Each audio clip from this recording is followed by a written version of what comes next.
The pride of a nation and the country in the eyes of the world is enhanced by its civilization, its culture and its natural beauties. Endowed with these qualifications with a 2,500-year-old history supported by ancient archaeological treasures, Sri Lanka is rated as a biodiversity hotspot of the world.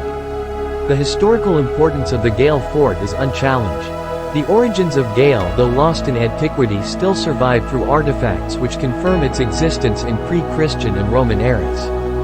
Through the medieval ages, the Galle Fort emerged as Ceylon's major southern international port, attracting Chinese, Indian, Indonesian, Persian, Roman and Arab traders.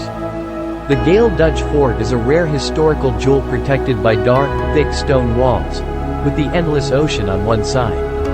The roads inside the Galle Fort have hardly changed, like the squares on a chessboard crisscrossing in regular patches.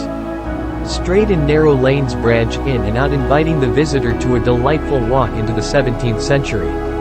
Today's Peddler Street was called Morse Kramerstraat by the Dutch. Lighthouse Street was Zeeburgstraat and Middelpuntstraat. Hospital Street as New Lanebandstraat and Lanebandstraat. New Ropewalk Street. Old Ropewalk Street as Oud Lanebandstraat. Old Ropewalk Street. Church Street as Kerkstraat.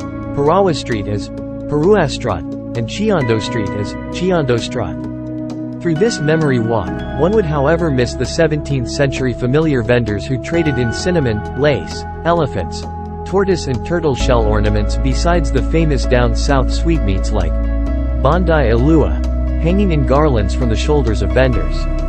In 1505 a group of Portuguese sailors led by Don Lorenzo de Almeida arrived on the island, and they built the first fortification in Galle on a cliff, jutting out into the sea. It was called the Swart Bastion or the Black Fort in 1520. Later it was fortified and enlarged by the Dutch in 1667. 14 bastions have been identified on the fort today.